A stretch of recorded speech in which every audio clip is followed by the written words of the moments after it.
Selamat pagi teman-teman. Pada sesi kali ini kita akan membahas tentang sifat fungsi. Oke, sifat fungsi. Yang pertama itu fungsi injektif. Fungsi injektif itu adalah fungsi satu-satu. Jika fungsi F itu memetakan elemen himpunan A, elemen anggota himpunan A, ke himpunan elemen himpunan B, dan setiap B elemen himpunan B hanya mempunyai satu kawan saja di A, maka fungsi itu disebut fungsi injektif. Contohnya, jika himpunan A itu anggotanya adalah elemen adalah A, B, C, dan himpunan B elemennya P, Q, R, maka P itu punya teman satu di himpunan A, yaitu A. Q juga mempunyai teman satu di A, yaitu B. R juga hanya memiliki satu teman, yaitu C. Maka ini adalah B. Kemudian yang kedua, P itu berteman dengan B, hanya satu. Q berteman dengan A dan hanya satu. R berteman dengan C, hanya satu. Maka dia adalah B.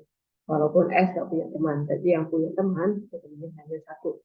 Nah, yang ini, yang ketiga ini bukan injektif. Kenapa? Karena P itu punya teman dua di himpunan A, yaitu ada. Maka nggak boleh seperti itu. Itu injektif. Oke. Fungsi yang selanjutnya adalah surjektif, contoh atau pada. Fungsi surjektif itu adalah jika fungsi F itu memetakan elemen himpunan A ke himpunan elemen himpunan B, maka setiap B yang mempunyai kawan di A, maka fungsi ini disebut surjektif. Jadi, pokoknya himpunan B itu semua mempunyai kawan di A. Itu contohnya. Nah, yang pertama. PQR. Nah, anggota himpunan B seluruhnya mempunyai kawan di A. Jadi boleh satu, boleh dua, ini enggak masalah. Nah, ini adalah subjektif. Nah, kalau yang gambar kedua, ada anggota B, yaitu S, nggak memiliki kawan di A. Artinya dia bukan subjektif. Tetapi apa? Dia injektif. Gitu ya. Oke, yang ketiga adalah fungsi bijektif. Korespondensi satu-satu. Nah, fungsi bijektif ini harus injektif dan subjektif sekaligus. Maka dia disebut subjektif. Bijektif. Contohnya, jadi kalau himpunan A semua punya kawan dan kawan satu itu pasti fungsi.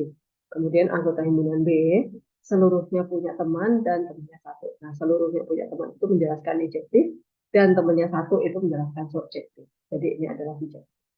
Tetapi perhatikan yang kedua, anggota B seluruhnya punya teman di A. Nah, berarti dia menjelaskan subjektif. Tetapi si P itu sebenarnya dua, berarti tidak injektif. Jadi ini adalah subjektif dan tidak injektif, berarti bukan bijektif. Gitu ya, teman-teman. Ya. Selanjutnya adalah aljabar fungsi. Nah, aljabar itu berarti operasi aljabar itu berarti penjumlahan, pengurangan, perkalian, pembagian. Nah, di sini juga ada 4 ini. Yang pertama yang akan kita bahas adalah penjumlahan. Jadi penjumlahan dari dua fungsi, gimana caranya? Nah, ada definisinya.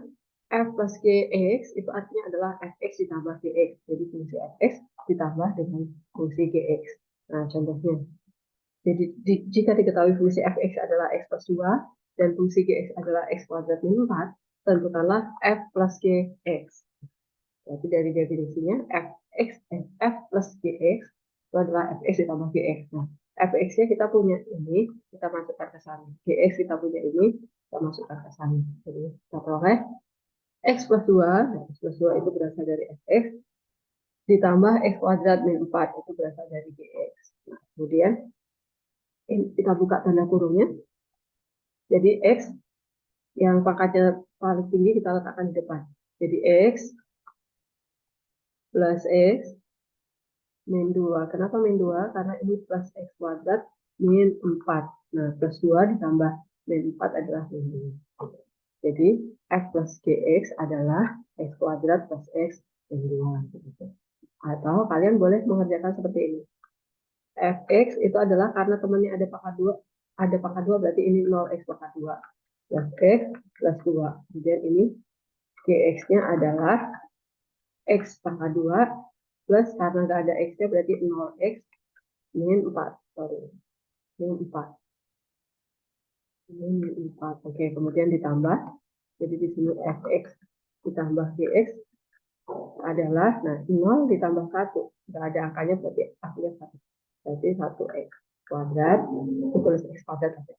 1x ditambah 0x ya udah 1x doang. Plus 2 min 4 berarti min 2. Nah, gitu teman-teman. Oke, selanjutnya pengurangan. Pengurangan itu berarti f dikurangi gs itu didefinisikan adalah fx dari gx. Gitu. Contoh soal. Jika diketahui fx-nya adalah x kuadrat min 3x, gx-nya adalah 2x plus 1, maka hitunglah f min gx. Nah, kalau kita pakai susun seperti tadi, fx yang di depan karena fx dibagi gx. Nah, ini urutkan, berarti x kuadrat dikurangi 3x, karena nggak ada konstanta, tambahkan 0. Nah, gx-nya adalah, nggak ada x kuadrat, berarti 0x kuadrat, ditambah 2x, ditambah 1. Kemudian kita kurangi. 1x kuadrat dikurangi 0x kuadrat, hasilnya fx min gx adalah tetap x kuadrat, karena 1 dikurangi 0. Min 3, min plus 2, berarti min. Ini min. Jadi min 5x. Kemudian 0 dikurangi 1, berarti min. Nah, itu tadi. Nah, contoh penjelasan di sini. F min gx adalah fx dikurangi gx. Berarti, nah ini fx-nya kita masukkan ke sana. Jadi x kuadrat min 3, kemudian gx-nya kita masukkan ke sana. Jangan lupa karena min, maka yang belakang diberi tanda kurung. Min ini kita kali ke dalam. Berarti, x kuadrat min 3x min 2x min 1. Kemudian, yang ini kuadrat sendiri, yang ini digabung, ditambah. Ini konstanta sendiri. Jadi, x kuadrat min 3 min 2 berarti min 5x min 1. Ini pasti sama jawabannya. Oke, teman-teman. Oke, yang ketiga adalah perkalian. Perkalian f dan g, fungsi f dan g didefinisikan adalah f kali gx adalah fx dikali gx. Berarti contohnya diketahui fx adalah x min 5, kemudian gx-nya adalah x kuadrat plus x. Yang ditanya f dan gx adalah dikalian. Nah, berarti berdasarkan definisi f kali gx adalah fx dikali gx. Nah, kemudian ini masukkan ke sana, ini dimasukkan ke sana. Jadi x min 5 dikali x kuadrat min plus x. Nah, kemudian ini kali pelan. X dikali x kuadrat adalah pangkat 3 karena ini pangkat 1. Pangkat 1 kali pangkat 2, nah pangkatnya ditambah. Kemudian x dikali x adalah x kuadrat. Min 5 dikali x kuadrat adalah min 5x kuadrat. 1x kuadrat dikurangi 5x kuadrat, nah ini ada 1. Nanti ini yang ditambah karena sama-sama pangkat 2. Kemudian min 5 dikali x adalah min 5x. Jadinya x pangkat 3 tetap karena dia nggak punya teman.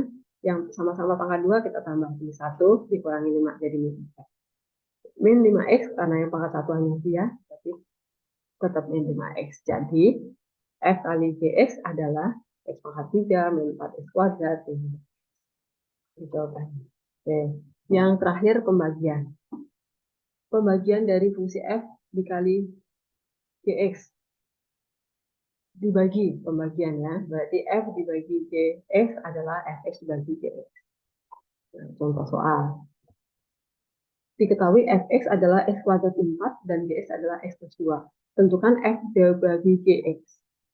Penyelesaian f dibagi gx sama dengan fx dibagi gx. Nah, yang ini kita letakkan di pembilang, yang ini kita letakkan di penyebut. Jadi menjadi x pangkat 2 min 4 dibagi x plus 2. Karena ini lebih besar, coba kita faktorkan. Jadi x kuadrat min 4 kita faktorkan jadi x. Di sini juga x. X kuadrat berarti x kali x. Nah, sekarang supaya min 4 berarti min 2 dikali plus 2. Berarti ini min 2x, yang ini adalah plus 2x. Min 2x ditambah 2x jadi hilang. Nah, jadi x min 2x plus 2. Kemudian ini coret. Jadi hasil terakhirnya adalah x min 2. Jadi f dibagi gx adalah x min 2. Gitu teman-teman. Oke. Semoga membantu. Silahkan dipelajari. Kalau ada pertanyaan, ada bagian yang kurang paham, silahkan diulang lagi. Kalau tetap tidak paham, silahkan dicatat. Kemudian di pertemuan selanjutnya silahkan ditanyakan.